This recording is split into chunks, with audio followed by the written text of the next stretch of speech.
हमारे ब्रज के पूज्य पंडित श्री गया प्रसाद जी महाराज गिरिराज जी वाले बाबा सरकार, इन्होंने उड़िया बाबा को शास्त्र वचन के अनुसार पर ब्रह्म स्वरूप ही माना, भगवत स्वरूप ही माना, माने भगवान और गुरु में भेद नहीं माना। और इसका परिणाम क्या हुआ, एक घटना हम आपको सुनाते हैं। पंडित जी महाराज गिरिराज जी से उड़िया बाबा आश्रम आए।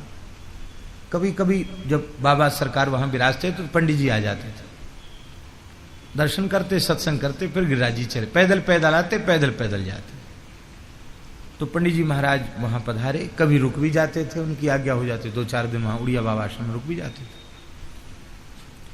तो उड़िया बाबा की आज्ञा हुई, पंडित जी हमारी यमुना स्नान की इच्छा है, हमारा कमंडल और अचला लंगोटी ले लो।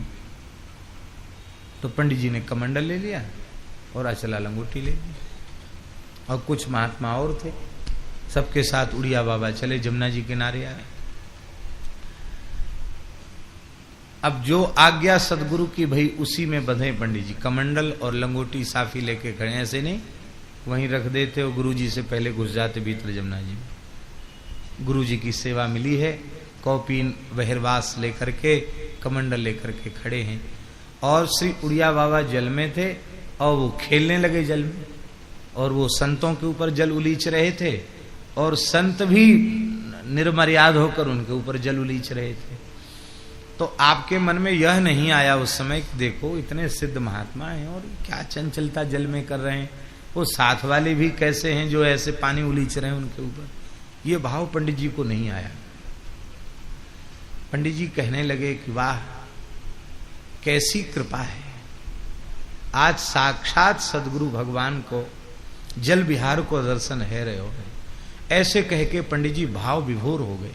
जैसे ही भाव विभोर हुए वो दृश्य सामने से तिरोहित हो गया, और जहां मध्य में उड़िया बाबा खड़े थे वहां साक्षात श्री कृष्ण यमुना जी में जल क्रीड़ा कर रहे हैं, और जितने सहचर संत थे वो सब ग्वाल मंडली के सखा, सखाओं के सहित श्री कृष्ण की जल क्रीड़ा का दर्शन तब तक हुआ जब तक बाबा सरकार जमुना जी में विहार करते रहे। मानो पंडित जी को उनके भाव के अनुरूप अनुभूति कराने के लिए ही बाबा सरकार वहां लेके गए।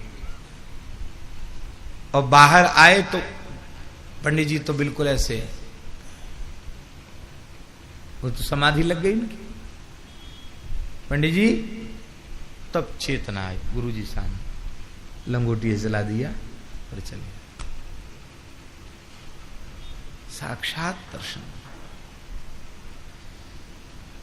इसलिए हमारी विनम्र प्रार्थना है, हाँ गुरु महाराज सदा यही समझें कि हम जीव हैं, हम भगवान के दास हैं, दास नहीं दासानुदासों के भी दासानुदास हैं, ऐसा दैन्य श्री सदगुरु में बना रहे, वे यही समझें। लेकिन शिष्य यह विश्वास करे इस रूप में अपनी प्राप्ति कराने के लिए स्वयं भगवान ही पधारे हैं, हमारे आराध्य ही सदगुरु का आकार लेकर पधारे हैं। ये भावना जब तक दृढ़ नहीं होगी तब तक परमार्थ पथ पर आगे बढ़ नहीं सकता है। बोलो भक्तवत्सल भगवान की जय।